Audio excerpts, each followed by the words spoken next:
लक्ष्मीकांत जी, मैं आपके पास ही दोबारा आना चाहूँगा। ज़रा एमएमटीसी को देखिए, इस बाजार में ज़बरदस्त वॉल्यूम के साथ लगभग 8% की तेज़ी हमें देखने को मिल रही है। और इसके अलावा अगर हम बात करें जी एंटरटेनमेंट, ज़रा सामने लेकर आइए। जी एंटरटेनमेंट में भी देखिए लगभग 3.25% ऊपर आज हमें नज़र आ रहा है। जी एंटरटेनमेंट यहाँ भी अच्छा वॉल्यूम हमें देखने को मिल रहा है।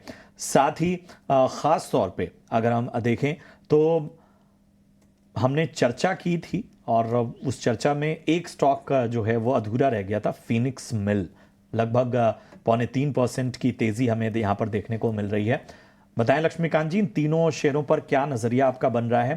पहला हम बात करें एमएमटीसी, दूसरा जी एंटरटेनमेंट, तीसरा फिनिक्स मिल। देखिए, एमएमटीसी में एक शॉर्ट टर्म बॉटमिंग आउट होता हुआ दिख रहा है। हालांकि आज इसका जो डे हाई था वहां से एक प्रॉफिट बुकिंग भी दिखाई दे रहा है स्टॉक्स में। तो मुझे लगता है इसके जो की हर्डल्स है वो अराउंड 80 टू 85 के लेवल्स के आसपास है। अगर उसके ऊपर ये स्टॉक निकलता है वहां से डबल बॉटम ब्रेकआउट का हम एक्सपेक्टेशन कर सकते हैं। आरएसआई में भी पॉजिटिव डाइवर्जेंस बन रहा है।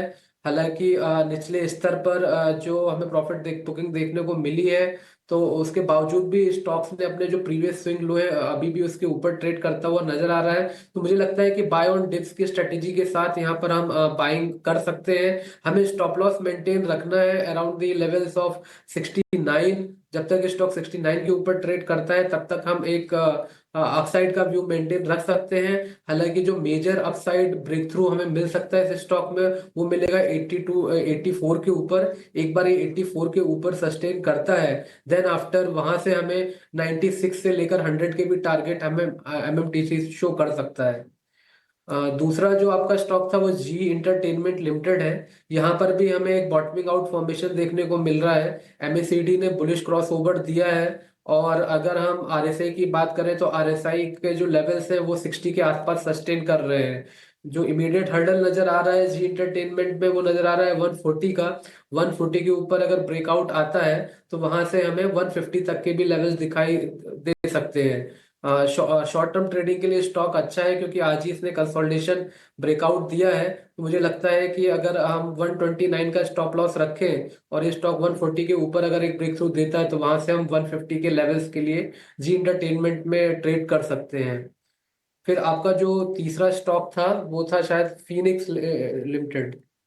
मिल्स, यस जी, फिनिक्स मिल्स। जी, फिनिक्स मिल, हाँ।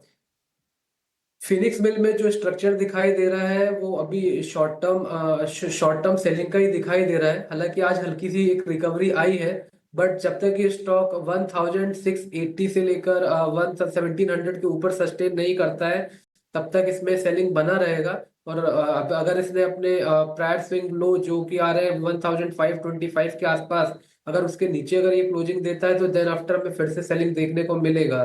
तो इसमें बाइंग मोमेंटम के लिए थोड़ा सा वेट करना चाहिए। 1700 के ऊपर अगर स्टॉक जाता है तो देन आफ्टर हम इसमें बाइंग पोजीशन क्रिएट कर सकते हैं।